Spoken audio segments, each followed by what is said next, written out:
I thought I hired a nanny to care for my child, but little did I know she was weaving herself into my husband's life and playing a game that almost destroyed my family.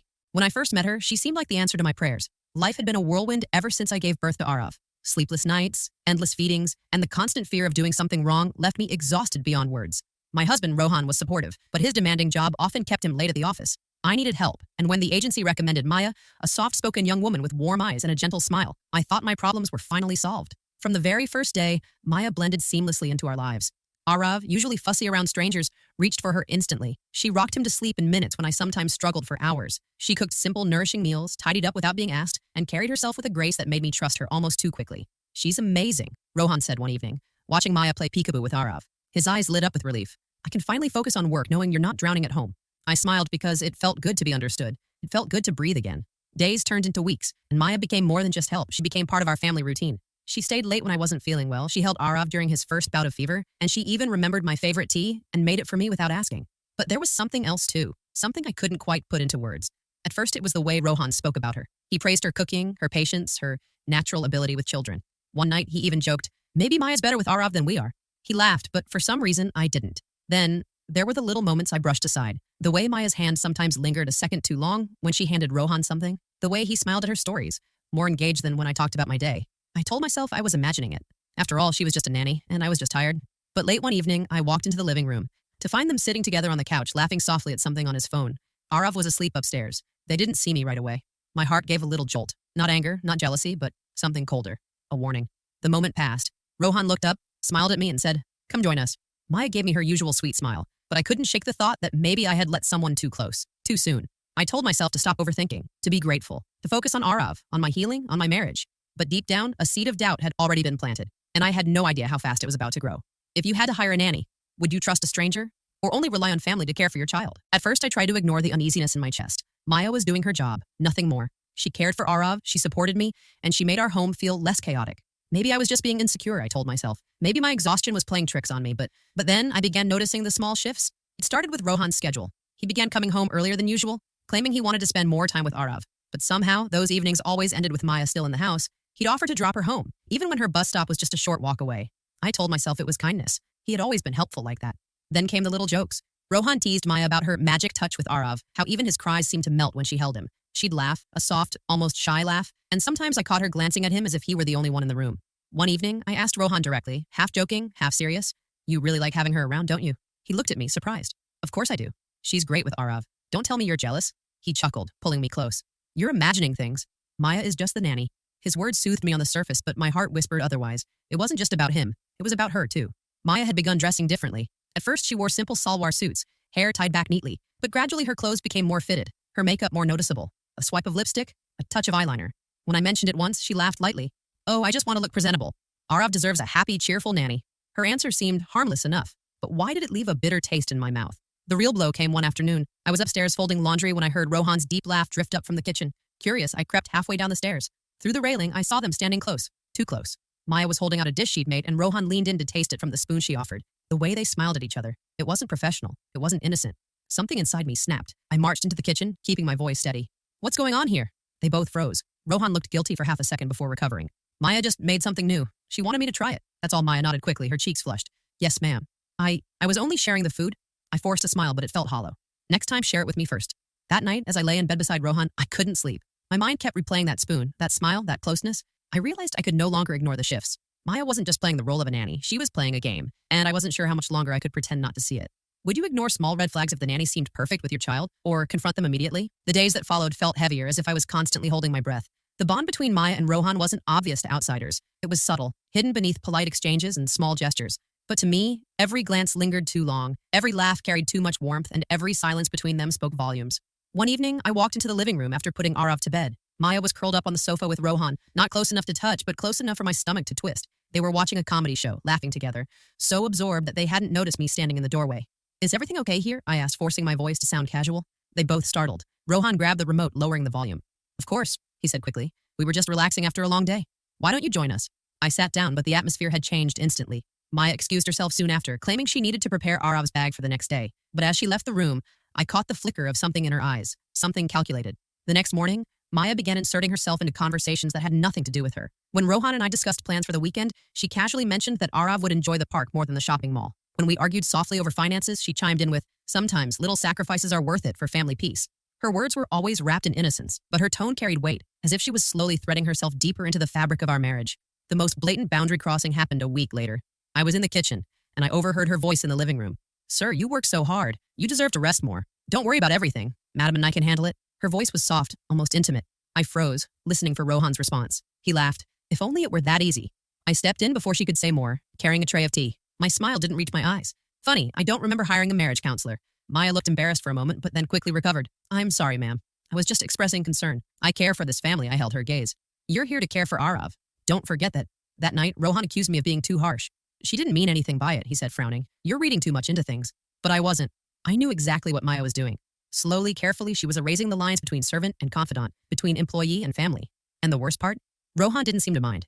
If your partner grew too close to the nanny, would you confront them right away? Or watch silently to see how far it goes? The more I watched Maya, the more I realized how carefully she crafted her presence in our lives. She didn't make sudden moves. She played her game like a chess master, one step at a time. She started with sweetness, small, thoughtful gestures that made it seem like she cared about me as much as she did about Rohan. She brought me herbal teas when I looked tired, massaged my temples when I had headaches, even insisted I take naps while she handled Arav. "You need to take care of yourself too, ma'am," she would say softly. "A happy mother means a happy child."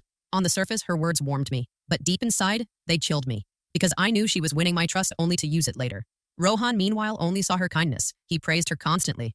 "Not everyone is lucky enough to find a nanny like Maya," he told me one evening. "She's practically family now." Family. The word stung. She wasn't family. She was slowly becoming something else. Something I didn't want to name. The trap became clearer one rainy afternoon. I had gone to check on Arav, who was napping peacefully. As I walked past our bedroom door, I heard Maya's laugh. Soft, playful. My breath caught. Peeking inside, I saw her standing near Rohan's desk, holding one of his files. "You're so smart, sir. I don't know how you manage so much work and still take care of everything here," she said, eyes sparkling. Rohan smiled, almost bashful. "It's not that much. You make things easier too, you know." My chest tightened. She tilted her head, brushing a loose strand of hair back. "I only do small things. You're the real strength of this family." I didn't hear the rest. My pulse was pounding too loudly in my ears. I stormed into the room, my face calm but my voice sharp. "Maya, why are you in here?" She looked startled but quickly regained composure. "Oh, I was just bringing Sir some tea. I didn't mean to intrude. From now on," I said firmly, "stay out of our bedroom unless I ask you to come in." Her eyes flickered, just for a second, with something dark. Then she lowered her gaze. "Yes, ma'am." Of course, Rohan frowned at me after she left. That was unnecessary. She was only being kind. I clenched my fists. Couldn't he see it? Or did he not want to? That night, lying awake, I realized the truth. Maya wasn't just helping us, she was setting a trap. And little by little, Rohan was walking straight into it. The question was, how long before he couldn't get out? Do you think kindness from a nanny can always be trusted? Or can it sometimes hide dangerous motives? It happened on an ordinary evening, the kind where nothing feels special until everything suddenly does. Arav was asleep upstairs, and Rohan was in the kitchen, helping Maya with dinner. I'd gone to grab my phone from the living room when I heard it. Words not meant for me. "You're too good to her, sir." Maya's voice drifted softly. "She doesn't appreciate you the way she should?" My breath caught. I froze behind the half-closed door, pulse thundering in my ears. Rohan chuckled, embarrassed. "Maya, don't say things like that." "I mean it," she pressed gently, her tone sweet but firm. "You deserve someone who sees your worth, who doesn't take you for granted." I could picture her eyes, wide and earnest, her voice dipped in honey. Rohan sighed, his voice quieter now. "Things aren't always perfect, but she's my wife." Don't forget that relief and rage surged through me all at once. Relief because he defended me. Rage because Maya had crossed the line at last, speaking against me in my own home. I walked in then, my steps deliberate, my smile icy. "Dinner smells lovely," I said, looking straight at Maya. "But maybe you should keep your focus on the food, not my marriage." Her cheeks flushed crimson, but she quickly bowed her head. "I'm sorry, ma'am. I didn't mean any disrespect." Rohan looked between us, confusion clouding his face. "What's going on?" "Nothing," I said, my tone clipped. "Absolutely nothing." But inside, everything had changed. That night, I couldn't sleep. I kept replaying her words. Poison wrapped in kindness. She wasn't just being friendly anymore, she was testing boundaries, trying to plant seeds of doubt in Rohan's mind. The next morning, I found her humming in the kitchen as if nothing had happened. She greeted me with a bright smile, as though her betrayal the night before was a dream. "Maya," I said evenly, "let me make one thing clear. You're here because of Arav. Nothing more. Don't mistake your place in this house." Her smile didn't falter, but her eyes, those calm, calculating eyes, seemed to glint with challenge. "Of course, ma'am." I understand completely, but I knew she didn't. Or maybe she understood all too well. Later, when Rohan came home, he barely spoke to me. He seemed distracted, distant, as if some invisible wedge had been pushed between us. And I knew exactly who had placed it there. For the first time, I realized Maya wasn't just playing a game, she was winning. And if I didn't act soon, I might lose everything. If you overheard the nanny undermining your marriage, would you fire her immediately or stay quiet and gather more proof first? After that night, my trust in Maya was completely broken. Every smile she offered felt like a mask, every word a weapon waiting to be used. I began to watch her more closely, not as an employer, but as an enemy under my roof. And it didn't take long to notice the cracks in her facade. One evening, I went upstairs to check on Arav. His room was empty. My heart lurched until I heard soft giggles from the balcony. I peered out, and there was Maya, cradling Arav, whispering into his ear. Her words were faint, but I caught fragments. Don't worry, little one. Soon we'll have our own family. My blood ran cold. Our own family? What did she mean? I stepped onto the balcony, forcing calm into my voice. Maya, it's late. Arav needs to sleep. She jumped slightly, then smiled as if nothing was wrong. Of course, ma'am. He just seemed restless, but his sleepy eyes told me otherwise. He had been almost dozing when I arrived. No, this wasn't about him. It was about her whispering her dreams, using my child as part of her fantasy. That night, when she left her bag in the hallway, I couldn't resist. My hands shook as I opened it quietly, searching. At first, I found nothing unusual. Lipstick, a scarf, a notebook. But tucked inside a side pocket was something that froze me in place. A photograph. It was of Maya, dressed in a sari I'd never seen her wear, standing next to a man I didn't recognize. Her hand rested lightly on his shoulder, her smile soft but proud. On the back, scrawled in messy handwriting, were the words, "Soon we'll have everything we deserve." I shoved it back quickly, my heart hammering. Who was he? And what did she mean by everything? The next day, I decided to test her. Over breakfast, I asked casually, Maya, do you have family nearby? Her spoon clinked against the bowl just for a second, but then she smiled. No, ma'am. I'm alone here. This job is all I have, liar. I wanted to slam the photograph onto the table, demand the truth, but I stopped myself. Number. If I confronted her too soon, she'd twist the story, make me look paranoid in front of Rohan. Instead, I would wait, watch, gather proof, because Maya was hiding something, and I was determined to find out what. If you suspected your nanny was hiding dangerous secrets, would you search through her belongings or confront her directly? The photograph haunted me. Every time Maya smiled, every time she cradled Arav, every time she exchanged a look with Rohan, I saw those words written on the back of the picture. Soon we'll have everything we deserve. What did she mean? And who was the man beside her? One night, I decided I couldn't take the guessing anymore. I needed answers. It was past midnight when I woke to get a glass of water. On my way downstairs, I noticed the faint glow of light seeping from under the guest room door. Maya's room. I froze, my ears straining. Her voice was low, urgent. She was on the phone. He trusts me completely now. Yes, I'll find a way. Don't worry, soon everything will be ours. My breath caught. My hands gripped the wall for support. She wasn't just trying to seduce my husband. She was plotting something bigger. The next day, I watched her carefully. When she left her phone unattended on the table, I seized my chance. My hands shook as I unlocked the screen. It didn't have a password. Messages flooded her WhatsApp. At the top was a chat with someone saved only as RR. Be patient. Let him get comfortable. Once he trusts you, the money will follow Maya. I know. He's already defending me when she questions. She'll look like the jealous wife. Soon he'll rely on me more than her R. Good. Keep pushing. We'll get what we deserve. I nearly dropped the phone, my vision blurred with rage. So this was her plan. Use my husband, worm her way into our home, and then take everything. I put the phone back before she noticed, my heart pounding. I wanted to scream, to throw her out that instant, but I held myself back. I needed Rohan to see the truth for himself. If I acted alone, she would twist it against me. That evening, Rohan came home late. Maya served him dinner with her usual sweet smile. I watched them, my stomach burning, as she leaned just a little too close, as his laughter rang too freely. When she left the room, I couldn't hold it in anymore. Rohan, I said quietly, she's not who you think she is. She's hiding something. He sighed, setting down his spoon. Not this again.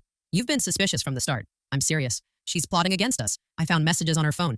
He frowned. You went through her phone? Yes, because she's not just here for Arav. She wants more. She wants you. She wants everything. Rohan rubbed his forehead, exasperated. You sound paranoid. Maya has done nothing but help us. Stop creating problems where there aren't any. His words cut deeper than I expected. Maya was winning. Slowly, she was twisting everything against me, but I wasn't done fighting. If you discovered secret messages between your husband and the nanny, or about your family, who would you confront first, your husband or the nanny? I knew I couldn't wait any longer. The longer Maya stayed, the deeper her poison seeped into our lives. She wasn't just after my husband's attention anymore. She was after everything we had built. So I decided to confront her. It was a Saturday afternoon. Rohan had stepped out to run errands, and Arav was napping peacefully upstairs. I found Maya in the kitchen, humming softly as she chopped vegetables, as if she belonged here, as if this was her home. Maya, I said sharply, closing the door behind me. She looked up, startled, then smiled. Yes, ma'am? I walked closer, my eyes locked on hers. Drop the act. I know what you're doing. Her hand stilled on the knife. I don't understand. Don't play innocent with me. I've seen the messages. I know you're plotting with someone. You think you can take my husband, my family, my home, but you won't succeed. For the first time, her smile slipped. A flicker of coldness crossed her face, only for a second before she masked it with sweetness again. You must be mistaken. I would never— Don't lie to me. My voice cracked with fury. I heard you. I saw the proof. If you think I'll let you destroy my family, you're wrong. Silence stretched between us. Then, slowly, she set the knife down and leaned against the counter, her eyes gleaming. So, she said softly, you finally see it. What do you mean? I whispered. She tilted her head, her smile turning sharper. Your husband doesn't even believe you, does he? He trusts me more than he trusts you. And that's the beauty of it. By the time he realizes what I want, it will be too late. Her words were like poison, dripping into the air between us. You're sick, I spat. You're leaving this house. Today she laughed, a low, mocking laugh that made my skin crawl. You can try. But throw me out now, and he'll only hate you for it. He'll think you're insecure, paranoid, unstable. That's how far I've come already. I clenched my fists, fighting the urge to scream. She was right. Rohan wouldn't believe me. Not yet. The sound of the front door opening made us both freeze. Rohan's voice echoed through the hall. I'm home. Maya's smile softened instantly, slipping her mask back on as easily as changing clothes. She picked up the knife, resuming her chopping as though nothing had happened. I stood there, trembling, realizing just how dangerous she really was. The game wasn't over, it had only just begun. If the nanny openly admitted she wanted your husband, would you throw her out immediately or wait to expose her in front of him? After that confrontation in the kitchen, I could no longer see Maya as just a threat. I saw her as an enemy living under my roof. Every move she made felt calculated, every glance toward Rohan deliberate. And worst of all, Rohan still refused to see it. The next few days were torture. Maya continued her act, pretending to be the sweet, loyal nanny. But I noticed the small things, how her hand lingered too long on Rohan's arm when she served him tea, how she laughed at jokes that weren't even funny, how she looked at him when she thought I wasn't watching. One evening, during dinner, it all boiled over. Maya placed a bowl in front of Rohan and said softly, "I made this especially for you." "I remembered you said it was your favorite," Rohan smiled warmly. "That's thoughtful of you, Maya." Something inside me snapped. "Of course she remembered, Rohan," I said bitterly. "She listens to you more than your own wife does, right?" The table went silent. Rohan frowned. "What's that supposed to mean?" "It means she's not here for our son. She's here for you. And you're too blind to see it?" Maya gasped softly, clutching her chest like the victim. "Ma'am, please. I would never disrespect you like that." Rohan slammed his spoon down. "Enough! You're being unfair. Maya has done nothing wrong. Stop accusing her." Tears burned my eyes, but I refused to back down. "So, you trust her more than me? Your wife?" Rohan's jaw tightened. "Right now, you're making it hard to trust you." The words cut deeper than a knife. Maya lowered her gaze, hiding a smirk she thought I didn't see. That night, I lay awake, staring at the ceiling. I realized I was losing, not just to Maya, but to my husband's blindness. If I didn't act soon, she would succeed in tearing us apart completely. The next morning, I made a decision. I would gather undeniable proof, something Rohan couldn't ignore or dismiss, something that would force him to see the truth. I started by checking the security cameras we had installed around the house. Late at night, while Rohan slept, I went through the recordings on my laptop. My heart pounded with every click. And then, I found it. A clip from 2 nights earlier. Maya standing in the living room, on her phone. Her voice low, but clear enough. "He trusts me more every day. Soon I'll replace her completely." My stomach churned. This was it, the evidence I needed. But a new question rose inside me. Should I show Rohan immediately, or wait until Maya made her next move and catch her red-handed? Either way, the endgame was coming. If you caught proof of betrayal on camera, would you show your partner right away? Or wait to use it at the perfect moment? The recording looped on my laptop, Maya's voice echoing in my head like a nightmare. "He trusts me more every day. Soon, I'll replace her completely." I knew this was my weapon, my chance to finally destroy the mask she wore so perfectly. But timing was everything. If I confronted her alone, she'd deny it again. I needed Rohan to hear it himself. Without warning, without her chance to twist the truth. The opportunity came sooner than expected. 2 nights later, after dinner, Maya brought Rohan his tea. She leaned close, smiling that same practiced smile. "You must be so tired." "Don't worry, I'll take care of everything. I couldn't wait any longer." My heart thundered in my chest as I stood. "Actually, Maya, why don't you sit down? We all need to talk." Her eyes flickered, just for a second, but she obeyed. Rohan looked confused. "What's going on?" Without a word, I opened my laptop and pressed play. The room filled with Maya's voice from the recording. "He trusts me more every day. Soon, I'll replace her completely." The color drained from Rohan's face. His eyes darted from me to Maya. What is this?" Maya's mask cracked. For the first time, real panic flashed in her eyes. It's not what it sounds like, I swear. Not what it sounds like." I cut in, my voice trembling with fury. "You wanted to take my place. You thought you could use my husband, my child, my home for your game. But your game is over." Rohan stood slowly, his jaw tight, his gaze locked on Maya. "Is it true?" Maya's lips trembled. She opened her mouth to spin another lie, but under the weight of his stare, the words died. Silence answered for her. Rohan's face hardened. "Pack your things. Leave this house." Now Maya's eyes filled with tears, not the fake ones she always used, but real bitter ones. She turned to me, her voice shaking. "You think you've won, but he will always remember how easily I came between you." I lifted my chin. "No, he'll remember how strong I was to protect my family." She left that night, and for the first time in weeks I felt the air in my home clear, the poison lifted. Later, as Rohan sat beside me, he took my hand. "I'm sorry. I should have trusted you sooner." Tears blurred my vision, but I squeezed his hand back. "We almost lost everything. Don't let anyone come between us again." For once, he nodded without hesitation. Never again. The nanny's game was over, but the scars she left would remind me forever. Trust could be broken in a heartbeat, and vigilance was the price of love. Have you ever faced betrayal from someone you trusted? Share your story in the comments. I'd love to hear from you.